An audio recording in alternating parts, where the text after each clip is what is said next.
Hello friends, नमस्ते। आज के इस वीडियो में हम लोग इकोनॉमिक्स जो आपका 12th कॉमर्स जो है उसमें इकोनॉमिक्स सब्जेक्ट का थर्ड टॉपिक डिमांड एनालिसिस, इस टॉपिक का हम लोग स्टडी करने वाले हैं।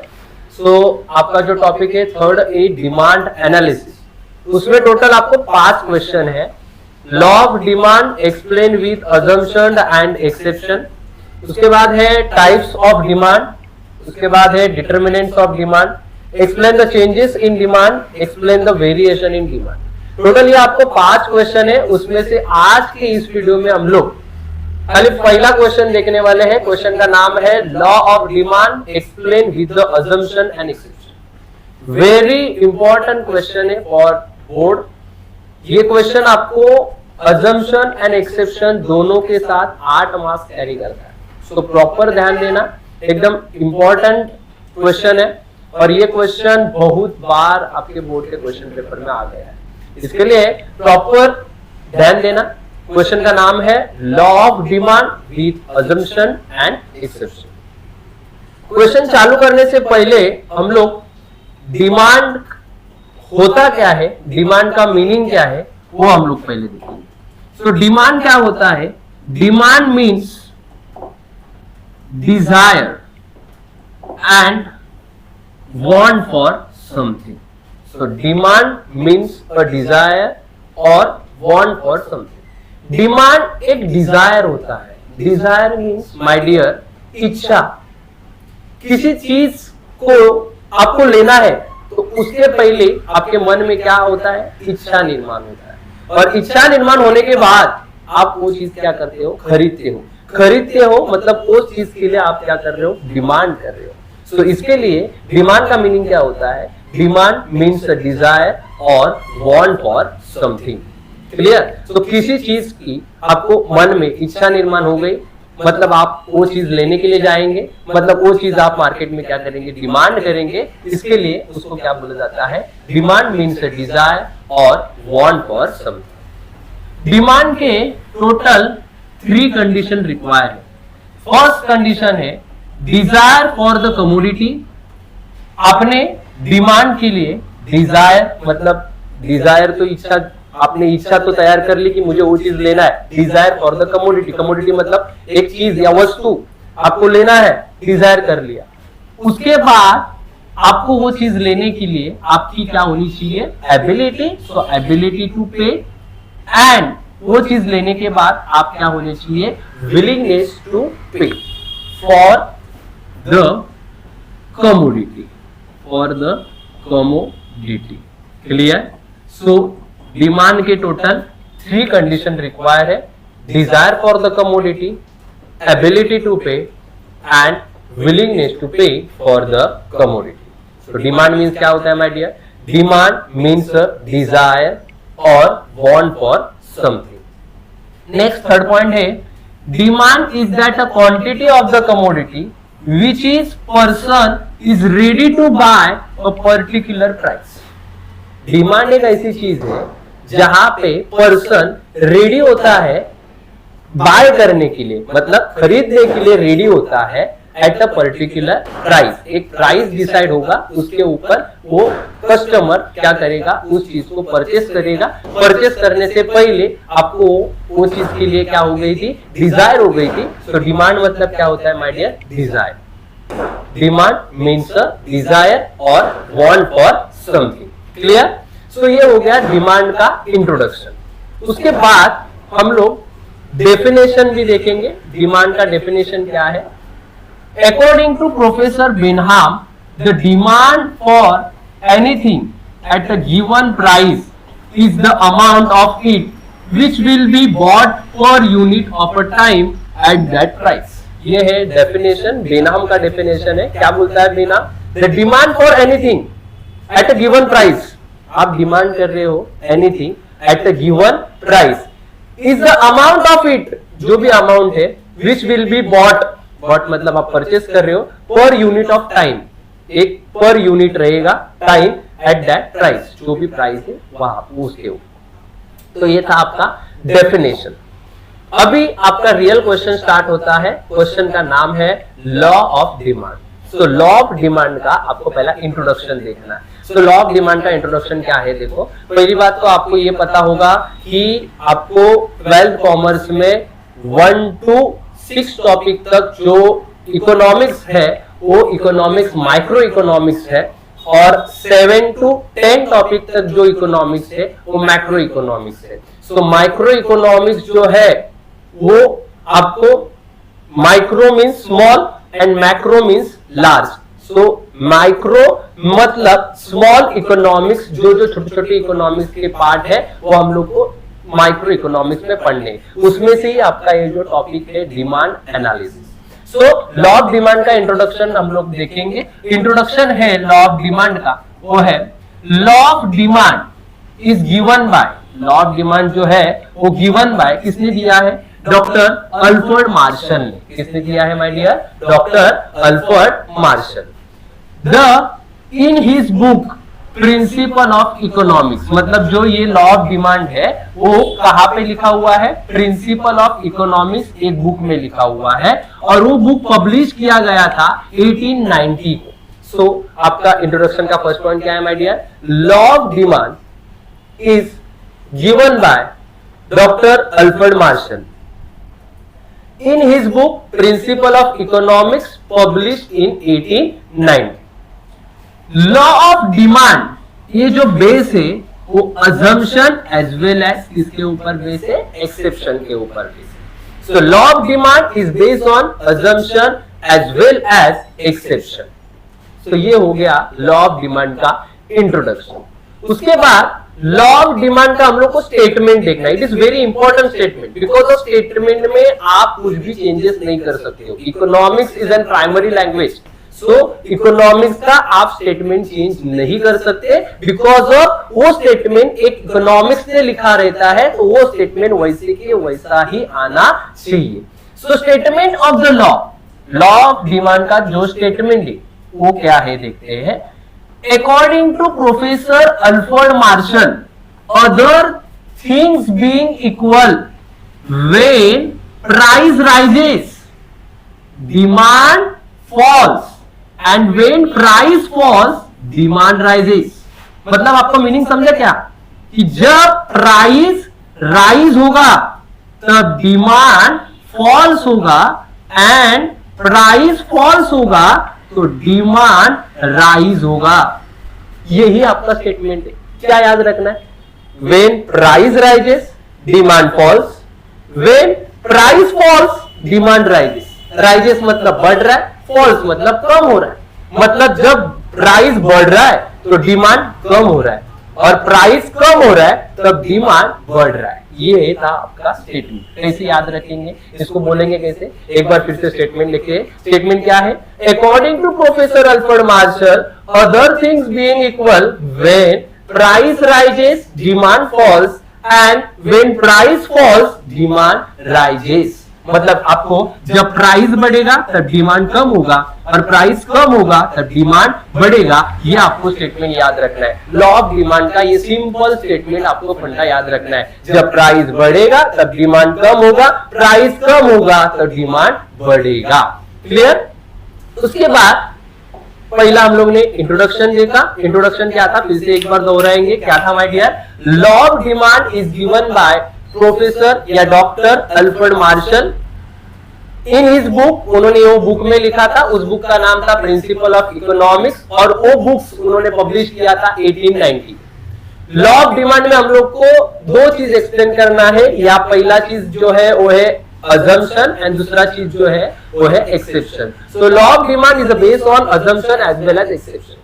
स्टेटमेंट क्या है, according to professor Alfred Marshall, other things being equal, when price rise demand falls, and price falls demand rises। ये आपको फंडा याद रखना। अभी law of demand can be explain with the help of schedule and diagram. Law of demand जो है आपको schedule and diagram से क्या करना है, एक्सप्लेन करना है। तो ये है आपका शेड्यूल। तो शेड्यूल क्या है, देखो पहला प्राइस लिखा है, दूसरा डिमांड लिखा है। प्राइस में 1 2 3 4 5, एंड डिमांड में लिखा है 50 40 30 20 10। अभी आप देख रहे हो यहाँ पे मैंने आपको एक रूल लिख के दिया था। क्या रूल था, क्या स्टेटमेंट था? जब प्राइस बढ़ेगा तो डिमांड कम होगा और प्राइस कम होगा तो डिमांड बढ़ेगा। तो अभी देखो यहाँ पे उन्होंने शेड्यूल दिया है, तो यहाँ पे प्राइस देखो, प्राइस बढ़ रहा है, देखो प्राइस बढ़ रहा है 1 2 3 4 5, बट डिमांड क्या हो रहा है, कम हो रहा है। देखो 50 40 30 20 10, मतलब ये लॉ ऑफ डिमांड का शेड्यूल उन्होंने ड्रॉ किया है। कौन सा लॉ? लॉ ऑफ डिमांड का। क्या किया उन्होंने? प्राइस बढ़ रहा है तो डिमांड क्या हो रहा है, कम हो रहा है। प्राइस बढ़ रहा है तो डिमांड क्या हो रहा है माय डियर, कम हो रहा है। तो शेड्यूल लिखा, क्या लिखा है शेड्यूल? प्राइस 1 2 3 4 5, डिमांड 50 40 30 20 10, मतलब हुआ क्या है, प्राइस बढ़ रहा है तो डिमांड कम हो रहा है, प्राइस बढ़ रहा है तो डिमांड कम हो रहा है। सो इसका हम लोग क्या लिखेंगे? एक्सप्लेनेशन, शेड्यूल का एक्सप्लेनेशन। शेड्यूल का एक्सप्लेनेशन क्या है? In the given schedule first column, मतलब आपका जो ये फर्स्ट कॉलम है, first column include price, first column में क्या इंक्लूड हो रहा है my dear? Price. And second column include quantity demand, मतलब in the given schedule first column include, first column में इंक्लूड क्या है? प्राइस, एंड सेकेंड कॉलम में इंक्लूड क्या है my dear? Quantity demand, quantity demand. And increase in price, price देखो increase हो रहा है, मतलब बढ़ रहा है, increase in price. And quantity demand, मतलब आपका जो ये क्वांटिटी डिमांड है वो क्या हो रहा है माय डियर? डिक्रीज हो रहा है अकॉर्डिंग टू द लॉ, मतलब जब प्राइस बढ़ रहा है तो डिमांड क्या हो रहा है? कम हो रहा है। वो उन्होंने बता दिया है। ये किसका एक्सप्लेनेशन था? शेड्यूल का। अभी ये जो शेड्यूल है उसका हम लोग यहाँ पे क्या निकाला हुआ है? डायग्राम निकाला हुआ है। देखो चेक करो, यहाँ पे प्राइस है सब, देखो यहाँ पे प्राइस 1 2 3 4 5, और क्वांटिटी डिमांड लिखा है 10 20 30 40 50, और यहाँ पे 1 के लिए क्वांटिटी डिमांड था 50, 2 के लिए था 40, 3 के लिए था 30, 4 के लिए था 20, 5 के लिए था 10। देखो ये शेड्यूल था, उसका हम लोग ने क्या निकाला? यहाँ पे डायग्राम निकाला। तो ये था, ये है हम लोग का D is the demand curve. तो अभी ये डायग्राम निकाला, उसका आपको क्या लिखना है माय डियर? एक्सप्लेनेशन लिखना है। एक्सप्लेनेशन वेरी इजी है, आप देखो क्या एक्सप्लेनेशन लिखना है। मैंने शेड्यूल यहाँ पे ही रखा है, क्या लिखा है देखो। इन द अबाउट डायग्राम, जो ये डायग्राम है उसमें quantity demand is shown on Y axis, मतलब यहाँ पे क्वांटिटी डिमांड ये जो है ये कहाँ पे शो किया है उन्होंने? वाई एक्सिस पे शो किया हुआ है। And price is shown on x axis, मतलब ये जो एक्स एक्सिस है उस पे क्या शोन किया हुआ है? प्राइस शोन किया गया है। मतलब वाई एक्सिस पे आपका क्वांटिटी डिमांड है और एक्स एक्सिस में आपका क्या है माय डियर? प्राइस है।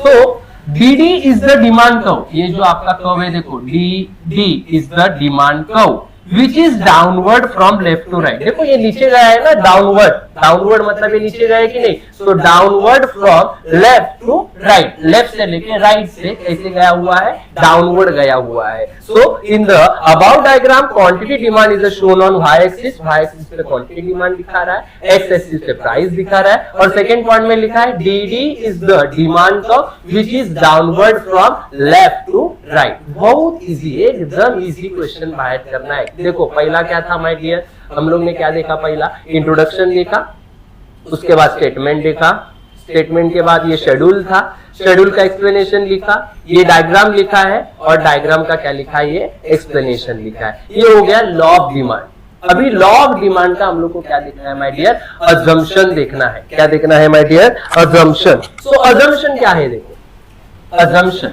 Of law of demand. पहला अजम्पशन लिखा है प्राइस। क्या लिखा है माय डियर? प्राइस।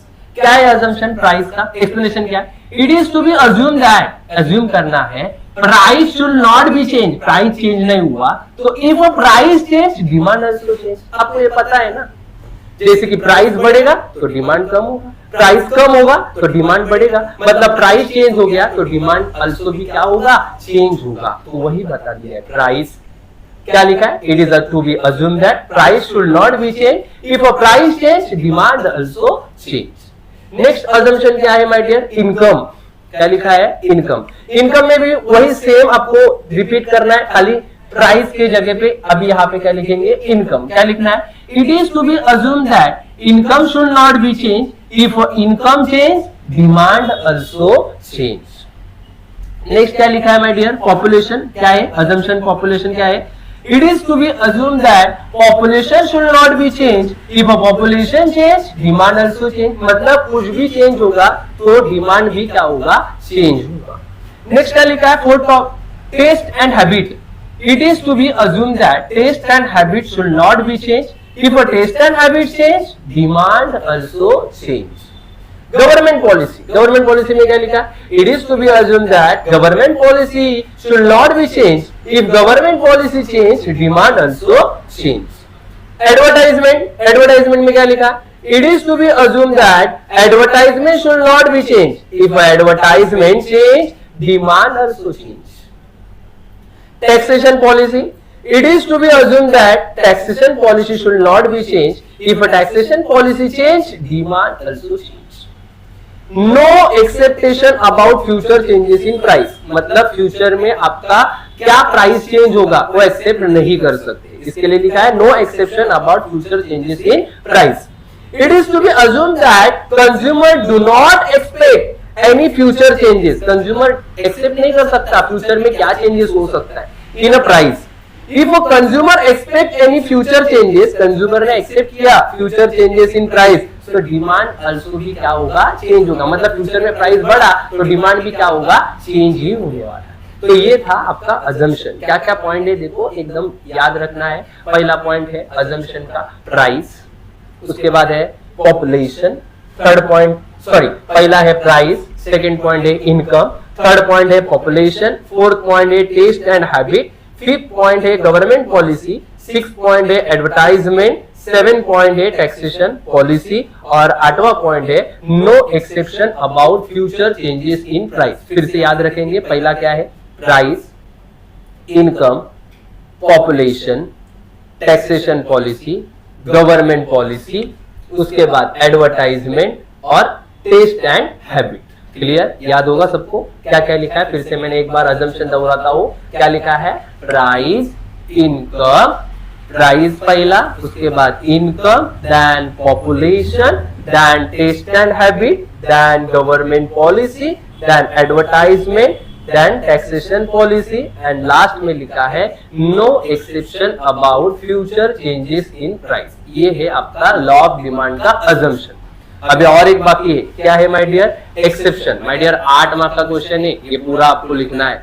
पहला हम लोग ने लॉ ऑफ डिमांड देखा. लॉ ऑफ डिमांड में इंट्रोडक्शन, स्टेटमेंट. देखो यहाँ पे फिर से एक बार रिवाइज करता हूँ क्या क्या हुआ. देखो लॉ ऑफ डिमांड में इंट्रोडक्शन देखा, उसके बाद स्टेटमेंट, प्राइस जब बढ़ेगा तब डिमांड कम होगा, प्राइस कम होगा तो डिमांड बढ़ेगा.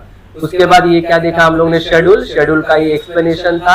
उसके बाद ये क्या है आपका डायग्राम का ये क्या था माय डियर, एक्सप्लेनेशन था. उसके बाद ये अजम्पशन देखे हम लोग ने. अभी हम लोग क्या देख रहे हैं, exception of law of demand. अभी एक्सेप्शन में देखो पहला पॉइंट जो है वो है गिफन पैराडॉक्स. क्या है माय डियर, गिफन पैराडॉक्स. क्या है पहला पॉइंट, क्या है, Giffen paradox. Sir Robert Giffen observed his behavior in England relation to bread. मतलब जो गिफन, रॉबर्ट जो सर है, उन्होंने ये जो रिलेशन है वो इंग्लैंड में एक ऑब्जर्वेशन को ब्रेड को करके दिया था. एकदम इजी है. गिफन पैराडॉक्स क्या किया है देखो.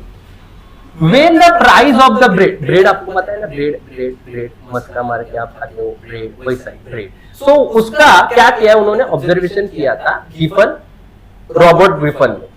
क्या लिखा है, when the price of the bread decline, मतलब ब्रेड का प्राइस डिक्लाइन मतलब कम हो गया, the demand of the bread also decreases. जैसे कि लॉ क्या बोलता है, लॉ क्या बोलता है, जब आपका प्राइस क्या होगा, कम होगा तो डिमांड क्या होता है, बढ़ता है ना. बट यहां पे ऑब्जर्वेशन पे डिक्रीज लिखा है. एक्चुअली मैं आपको पहले एक मीनिंग बताता हूं. ये है आपका एक्सेप्शन. क्या है माय डियर, एक्सेप्शन. क्या है आपका ये एक्सेप्शन मतलब अपवाद होता है. क्या होता है, अपवाद. मतलब जो भी चीज रहेगा ना वो उल्टा रहेगा किसके, लॉ के.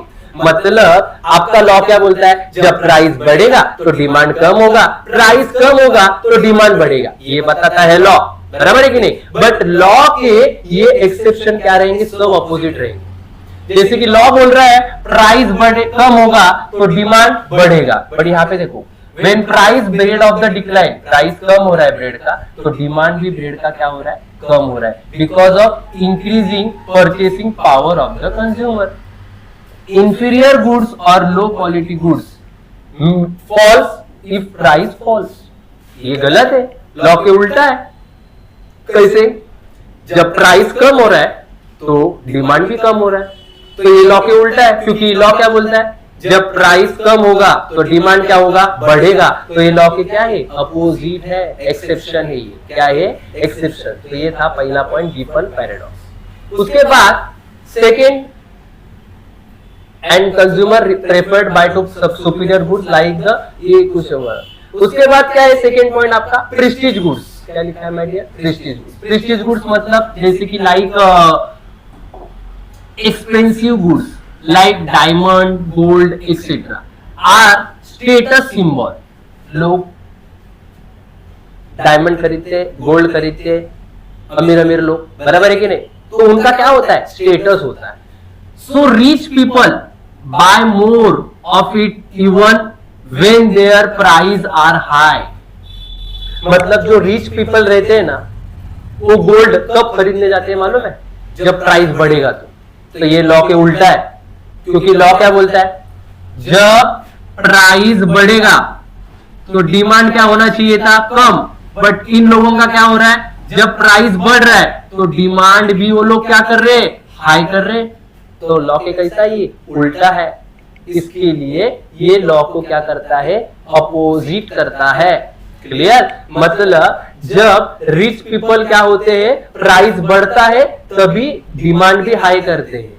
बट लॉ बोलता है प्राइस बढ़ेगा तो डिमांड क्या करना है, कम करना है. तो ये लॉ के क्या है, उल्टा है. उसके बाद क्या है third point my dear, speculation. क्या है, speculation. When a consumer anticipates further rise in price of the commodity, मतलब प्राइस बढ़ रहा है, he will demand more even at a high price. अभी यहां पे देखो ये भी उल्टा है. जैसे कि एग्जांपल दिया है, price in oil, sugar to rise before Diwali. मतलब आप बताओ, जब दिवाली रहेगा तो ऑयल, शुगर, उसका प्राइस क्या होता है, बढ़ता है, क्योंकि दिवाली में सब मिठाई बनाना पड़ता है, बराबर है कि नहीं. तो वो बनाने के लिए ऑयल, शुगर, इसका प्राइस बढ़ता है, फिर भी कस्टमर मार्केट में जाके खरीदता है. तो ये लॉ के उल्टा है, क्योंकि प्राइस जब बढ़ेगा तो डिमांड नहीं करना चाहिए था लॉ के हिसाब से, क्योंकि लॉ क्या बोल रहा है, प्राइस बढ़ रहा है तो डिमांड कम करना चाहिए. बट यहाँ पे क्या हो रहा है, प्राइस बढ़ रहा है तो डिमांड भी क्या हो रहा है, बढ़ रहा है.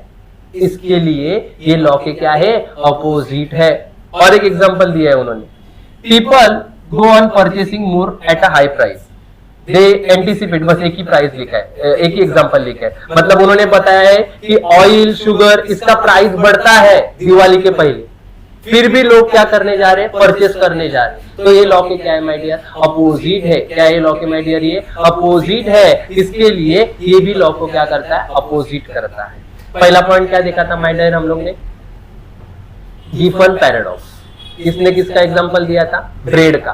ब्रेड का प्राइस कम हो रहा है तो डिमांड भी कम हो रहा है, ऐसा बोल रहा है. बट होना नहीं चाहिए, कि लॉ के क्या है, अपोजिट है, क्योंकि प्राइस कम हो रहा है तो डिमांड क्या होना चाहिए था, बढ़ना चाहिए था. उसके बाद क्या दिखा था my dear, prestige goods. Prestige goods में भी क्या है, रिच पीपल क्या कर रहे हैं, हाई प्राइस है तभी डिमांड भी हाई कर रहे. तो ये लॉ के क्या है, अपोजिट है, क्योंकि प्राइस हाई हो रहा है तो डिमांड क्या होना चाहिए था, कम होना चाहिए था. उसके बाद क्या है माय डियर, स्पेक्यूलेशन. स्पेक्यूलेशन में क्या एग्जांपल दिया था कि एज ऑयल है, शुगर है, दिवाली के टाइम पे क्या हो रहा है, उसका प्राइस बढ़ रहा है तो डिमांड भी क्या होना चाहिए था, कम होना चाहिए था. बट उसके वजह से डिमांड बढ़ रहा है, तो डिमांड बढ़ रहा है, तो ये लॉ के क्या है, अपोजिट है.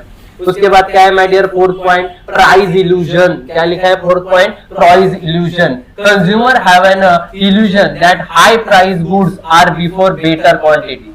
Therefore demand for such goods increase with the rise in the price. जैसे कि मार्केट में देखो ब्रांडेड प्रोडक्ट रहते हैं. क्या रहते हैं, ब्रांडेड प्रोडक्ट.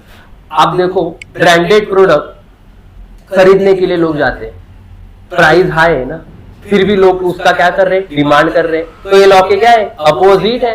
तो इसके लिए ये भी लॉ को क्या करता है, अपोजिट करता है, प्राइस इल्यूजन। क्लियर है, मतलब अभी ब्रांडेड प्रोडक्ट का प्राइस कैसा है, हाई है, तो डिमांड क्या होना चाहिए था, कम होना चाहिए था कि नहीं, बट डिमांड कम नहीं हो रहा है, प्राइस बढ़ रहा है तो डिमांड भी बढ़ रहा है। तो ये लॉ के क्या है, उल्टा है। एक्सेप्शन का वही मीनिंग होता है, एक्सेप्शन मींस अपवाद, अपोजिट, लॉ के अपोजिट रहेगा। Clear.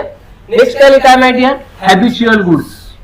Habitual goods due to habit of the consumption create goods like a tea purchase. जैसे कि एक हैबिट होता है सुबह उठने के बाद चाय पीना। क्लियर। अभी चाय पीना है, सुबह उठने के बाद चाय पीना है, बट चाय बनाने के लिए जो चाय पत्ती लगती है उसका प्राइस बढ़ गया, प्राइस बढ़ गया, तो डिमांड करना चाहिए था क्या लॉ के हिसाब से, नहीं, बट डिमांड कर रहे हो आप। तो ये लॉ के क्या है, अपोजिट है। मतलब प्राइस बढ़ रहा है तो डिमांड भी बढ़ रहा है, तो ये दोनों भी लॉ के क्या है, अपोजिट है। इसके लिए हैबिचुअल गुड्स मतलब क्या होता है, हैबिट है उस चीज की, प्राइस कम हुआ तो भी करेंगे, खाएंगे, और प्राइस बढ़ा तो भी खाएंगे। इसके वजह से ये भी लॉ को क्या करता है, अपोजिट करता है। In required quantity even at a higher price. Clear. Next 6 point लिखा है, ignorance. Sometimes due to ignorance people buy more of a commodity at a high price.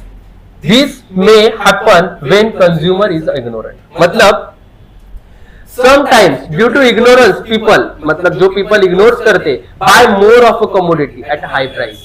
मतलब हाई प्राइस पे कमोडिटी क्या करते हैं, ज्यादा खरीदते हैं। वो क्या होता है, इग्नोरेंस में आता है। दिस में happen when consumer is a ignorant. Consumer को हम लोग उसमें क्या करते हैं, इग्नोर करते हैं। ये था आपका एक्सेप्शन माय डियर। क्या था, एक्सेप्शन। तो एक्सेप्शन के एक बार पॉइंट बोलो। पहला पॉइंट क्या था माय डियर, गिफन पैराडॉक्स। क्या था पहला एक्सेप्शन का पॉइंट, क्या था, गिफन पैराडॉक्स। एक्सेप्शन मतलब होता क्या है, जो लॉ के क्या रहता है माय डियर, अपोजिट रहता है। एक्सेप्शन मतलब क्या होता है माय डियर, जो लॉ के अपोजिट रहता है। तो उसमें पहला पॉइंट क्या है माय डियर, गिफन पैराडॉक्स। उसके बाद सेकंड पॉइंट क्या लिखा है माय डियर, प्रेस्टीज गुड्स। उसके बाद थर्ड पॉइंट लिखा है स्पेक्यूलेशन। फोर्थ पॉइंट लिखा है प्राइस इल्यूजन। फिफ्थ पॉइंट लिखा है हैबिचुअल गुड्स। सिक्स पॉइंट लिखा है इग्नोरेंस। तो ये था आपका पूरा total law of demand with assumption and exception. तो ये मैंने आपको पूरा कवर करके दिया है। बोर्ड को ये 8 मार्क्स कैरी कवर करेगा। क्लियर है। तो पूरा वीडियो एकदम प्रॉपर ध्यान से देखना, आपको पूरा क्लियर हो जाएगा। ठीक है। Thank you so much for watching this video. जय हिंद, जय महाराष्ट्र।